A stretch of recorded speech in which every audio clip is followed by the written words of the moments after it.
ఒక్కసారి కొమ్మూరి గోల్డ్ కి కాల్ చేయండి. తాకట్లో ఉన్న మీ బంగారాన్ని విడిపించి మార్కెట్ ప్రైస్ కి వాళ్ళు కొనుక్కుని మిగతా డబ్బులు మీకు ఇచ్చేస్తారు. హాయ్, వెల్కమ్ టు మనం టీవీ.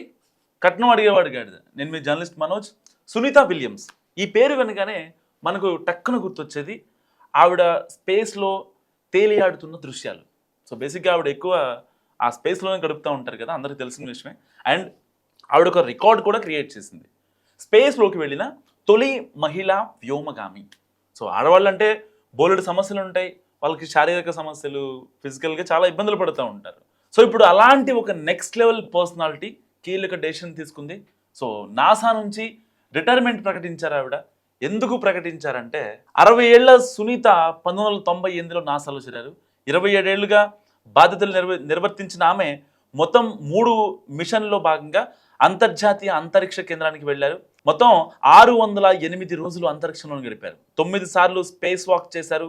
భారత సంతతికి చెందిన ప్రముఖ వ్యోమగామి సునీత విలియమ్స్ తన సుదీర్ఘ అంతరిక్ష ప్రయాణానికి ముగింపు పలుకుతూ నాసా నుంచి రిటైర్మెంట్ ప్రకటించారు.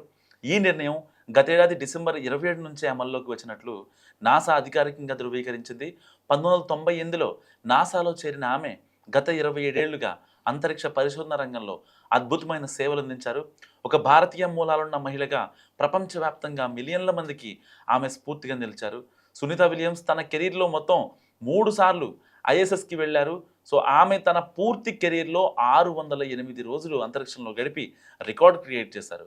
ముఖ్యంగా మహిళా వ్యోమగాముల్లో అత్యధిక సార్లు స్పేస్ వాక్ చేసిన వాళ్ళలో ఈమె ఒకరు. మొత్తం 9 సార్లు స్పేస్ వాక్ చేసిన ఆమె సుమారు 54 గంటల పాటు అంతరిక్ష నౌక వెలుపల క్లిష్టమైన పనులు నిర్వహించి తన సాహసాన్ని ప్రూవ్ చేసుకున్నారు. సో సునీత విలియమ్స్ కేవలం ఒక వ్యోమగామిగానే కాకుండా అంతరిక్షంలో కూడా యోగా చేయడం, భారతీయ సంస్కృతిని ప్రతిబింబించేలా భగవద్గీత సమూసాలను తనతో పాటు తీసుకెళ్లడం వంటి చర్యల ద్వారా భారతీయుల మనసు గెలుచుకున్నారు.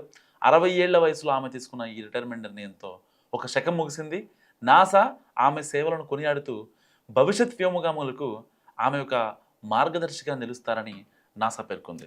నిజంగా ఆవిడ ఎప్పుడైతే రిటైర్మెంట్ ప్రకటించిన తర్వాత నాసా దాంట్లో ఉన్న ఆఫీషియల్స్ అందరూ కూడా చాలా ఎమోషనల్ అయ్యారు. ఎందుకంటే ఎన్నో రోజుల బాండింగ్ అండ్ ఆవిడ అక్కడ స్పేస్లో వర్క్ చేయడం, నాసా తరపున అక్కడ ఉన్న ఛాలెంజింగ్స్ని మొత్తాన్ని తీసుకొని ఏదైనా సరే చక్కబెట్టగలిగేలా ఆవిడ నైపుణ్యం కావచ్చు, కమ్యూనికేషన్ కావచ్చు, ఏదైనా సరే ఆ స్కిల్ నిజంగా నెక్స్ట్ వాళ్ళకి ఆదర్శంగా తీసుకునేలాగా నాసా చెప్పింది.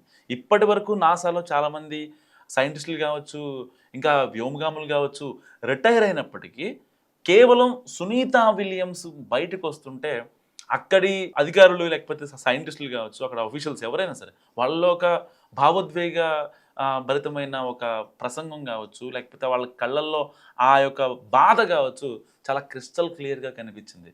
సో సునీత విలియమ్స్ రిటైర్మెంట్ గురించి మీరేమనుకుంటారు? మస్ట్ కామెంట్ చేయండి. చూస్తున్నాండి మనం టీవీ.